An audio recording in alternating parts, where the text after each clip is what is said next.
নমস্কার। আমার ১ম ভিডিও একটা আপলোড করেছিলাম 'how to talk to anyone' এই বইটা থেকে।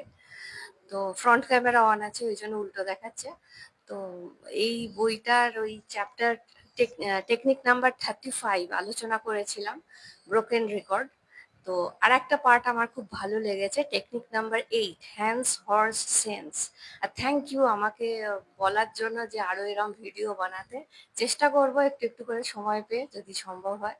তো হ্যান্ডস, হর্স, সেন্স বলে টেকনিক নাম্বার 8 এটা আজকে বলছি। হ্যান্ডস অর সেন্স হচ্ছে মানে ১৯০০ শতকে ইউরোপের ঘটনা এটা। হ্যান্স বলে একটা ঘোড়া ছিল। তো এই ঘোড়ার যিনি মালিক ছিলেন তিনি কি করেছিলেন ঘোড়াটিকে আর টেকনিক শিখিয়েছিলেন। সেটা কি? সিম্পল অ্যারিথমেটিক মানে অ্যাডিশন।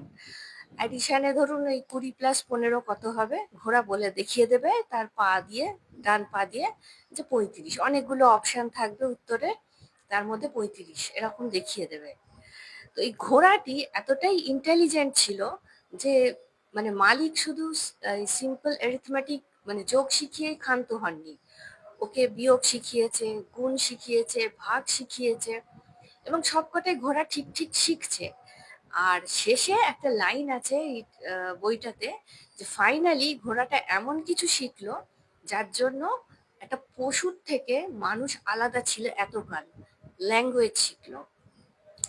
নিউজ পেপার হেডলাইন্স এর যে খবরগুলো হয় না, বা জিকে বলি যেটা আজকের দিনে, বা ধরুন হিস্ট্রি, জিওগ্রাফি, বায়োলজি, সমস্ত কিছু ঘোড়া উত্তর দিচ্ছে।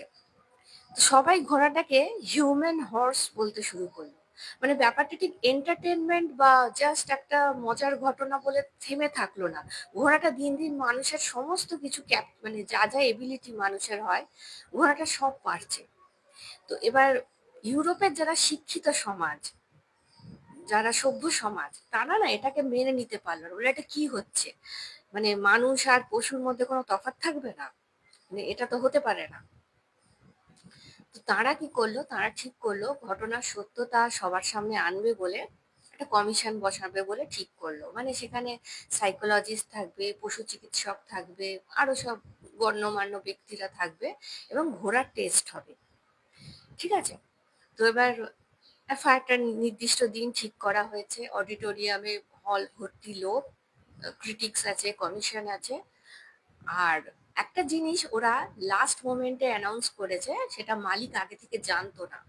সেটা ঠিক মানে ওরা ঠিক করেছে, ওরা ভেবেছে মালিক কিছু ট্রিক করতো, ইঙ্গিত দেখাতো বা কিছু করতো, যার জন্য ঘোড়াটা আগে থেকে আনসার দিয়ে মানে জানে যে কি হবে। তো ওরা ঠিক করলো যেদিন পরীক্ষা নেবে সেদিন ঘোড়া মালিককে অডিটোরিয়াম থেকে বাইরে রাখবে, কিন্তু সেটা আগে থেকে জানায়নি, পাছে ও আর একটা কিছু এক্সট্রা টেকনিক শিখিয়ে দেয়। তো যেদিন পরীক্ষা হবে সেদিন ঘোড়াটার মালিককে বললো আমরা পরীক্ষা যেটা নেব তো অবশ্যই, কিন্তু মালিক হলে থাকবে না। আর মালিকের কাছে এটা খুব সারপ্রাইজ ছিল, প্রথমবার ঘোড়া মালিক ছাড়া আনসার দেবে। যাই হোক, মালিককে বেরিয়ে যেতেই হলো। এবার হল ভর্তি লোক, জোরে অ্যানাউন্স চলছে, ধরে নিয়ে ওই ২০ + ১৫ কত হবে। ঘোড়া অদ্ভুত ভাবে ঠিক উত্তর দিয়েছে। ক্ল্যাপিং হয়ে একদম হল ভরে গেছে। ওকে, প্রথমবার তো ভুল হতেই পারে। সেকেন্ড টাইম, সেকেন্ড টাইমও ঠিক উত্তর দিয়েছে। থার্ড টাইমও ঠিক উত্তর দিচ্ছে। ভেবে দেখুন, ঘোড়া মালিক ছাড়া উত্তর দিচ্ছে একা, এবং হিস্ট্রি, জিওগ্রাফি পরপর প্রশ্ন করে যাচ্ছে, ঘোড়া সব ঠিক উত্তর দিচ্ছে। ফাইনালি ক্রিটিক্স থামলো, কমিশনও মানতে বাধ্য হলো যে হ্যাঁ, ঘোড়াটা মানুষের মতো বুদ্ধি ধরে। কিন্তু মানলো না পাবলিক। পাবলিক বলল না, আর একটা টেস্ট হোক, আর একটা কমিশন বসুক। তো পাবলিক, জনতা জনার্দন, তো পাবলিকের কথা অনুযায়ী আর একটা কমিশন ওরকম বসলো। এইবার ঘোড়ার আসল রহস্যটা জানা গেল। এবারে ওরা কি করলো, এবারে যা রিসার্চাররা ছিলেন না, তারা ওই আগের বারের মতো প্রশ্ন শুনিয়ে শুনিয়ে বলাটা বন্ধ করলো। মানে অডিয়েন্স জানে না প্রশ্ন কি হবে। আগে কি হতো, চেঁচিয়ে যখন বলতো অডিয়েন্সও জানতো যে কি প্রশ্ন করা হয়েছে। এবারে ঘোড়াটার কানে কানে গিয়ে প্রশ্ন করা হলো, এত প্লাস এত কত হবে। এখন কিন্তু অডিয়েন্স জানে না, এখন উত্তরটা অডিয়েন্সও জানে না, ঘোড়াও জানে না। ঘোড়া চুপ করে আছে। আশা করি আপনারা বুঝতে পেরেছেন তাও এখানে বলে দিয়েছে যে কি ব্যাপারটা হতো। তো ঘোড়া কোনো উত্তর জানে না, ঘোড়া মানুষের সমান নয়। পাবলিকই আনকনসিয়াসলি জানিয়ে দিত উত্তরটা কি হবে। কিভাবে?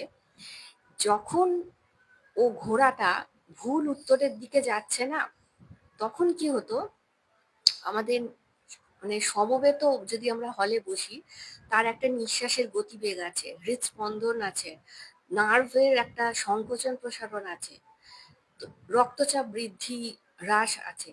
এইটা কাজে লাগাতো। কিভাবে? মানে যখন ভুল উত্তরের দিকে যাচ্ছে আমাদের কি হয়, এই না না না না না না, ভুল উত্তর হচ্ছে, ভুল উত্তর হচ্ছে, এই যে ব্যাপারটা, ঘোড়া এই সেন্সটা কাজে মানে মানে বুঝতে পারতো। আর যখন ঠিক উত্তরের দিকে যাচ্ছে, হ্যাঁ হ্যাঁ এটাই ঠিক, এটাই ঠিক, মানে হয়তো আমাদের দেহের রক্তচাপ কমে বা কিছু একটা হয়, চেঞ্জ হয়, নিঃশ্বাসের গতিবেগের চেঞ্জ হয়, ঘোড়া এইগুলো সেন্স করতে পারতো। এই সেন্সটাকে কাজে লাগিয়ে ও যখন ভুল উত্তরের দিকে যেত, ও বুঝে যেত যে আমি ভুল উত্তরের দিকে যাচ্ছি, আর ঠিক উত্তর দিলে ঠিক উত্তরের দিকে যেত, মানে বুঝতে পারতো। এখন গল্পটা তো এখানে থামিয়ে রাখার না যে ঘোড়ার কি হলো, গল্পটা যেখানে থামালো সেটা হচ্ছে ঘোড়া যদি পারে, মানুষও পারে। আমরা এটা করে থাকি আনকনসিয়াসলি, লক্ষ্য করে দেখবেন একটা মানুষ আপনার সামনে যখন এসছে, তখন মানে হয়তো সে খুব মিষ্টি মিষ্টি করে কথা বলছে, খুব সব ঠিক আছে, তো কোথাও না গিয়ে আপনার না সেন্স হবে এটি সুটেবল লোক নয়। আবার ঠিক উল্টো, যে একটা লোক খুব চেঁচামেচি করে, মানে বাজে বাজে ইয়ে করে, রাগারাগি করে কথায় কথায়, কিন্তু আপনি জানেন অন্তর থেকে লোকটা কিন্তু ভালো, কোনো ক্ষতিকারক নয়। এই যে সেন্স গুলো কাজ করে না, এগুলো বিচ্ছিন্ন ভাবে হয়তো আছে, মানুষকে যদি ট্রেন করা হয় তাহলে মানুষ এটা করতে পারে। এবং এইগুলোকে কাজে লাগিয়েই পরবর্তীকালে লাই ডিটেক্টর মেশিন এগুলো আবিষ্কার হয়েছে। তবে লাই ডিটেক্টর মেশিনের কিন্তু একটা লিমিটেশন আছে। কোথায়? ধরা যাক একজন ট্রেন্ড লায়ার, মানে মানে মিথ্যেবাদী একদম, মানে কি বলবো, সে একদম পারদর্শী, দক্ষ, মানে মিথ্যা কথা বলতে তার গলা কাঁপে না, এমন লোকের উপর লাই ডিটেক্টর কোনো এফেক্ট করবে। লাই ডিটেক্টরও সেম, মানে মিথ্যে বলছে না সত্যি বলছে ধরতে পারে না, খালি ওই রক্তচাপ বৃদ্ধি হ্রাস, হৃৎপিণ্ডের গতিবেগ এগুলোই ধরতে পারে। তো লাই ডিটেক্টর তার ক্ষেত্রে কাজ করবে না, কারণ সে তো মানে ট্রেন্ড একদম, মানে তার মিথ্যে বলতে কিচ্ছু হবে না, ও নর্মাল দেখাবে। আবার ধরুন খুব নার্ভাস কোনো ব্যক্তি, এই আমার শরীরে কি সব টেস্ট হচ্ছে এরকম ভয় পায় কথায় কথায়, সে যদি সত্যি কথাও বলে, লাই ডিটেক্টর দেখাবে মিথ্যে বলছে। ঠিক আছে? এবার প্রশ্ন হলো, আপনাদের মধ্যে কজনের এই হ্যান্ডস অর সেন্স আছে? কমেন্ট করে জানাবেন। ঠিক আছে?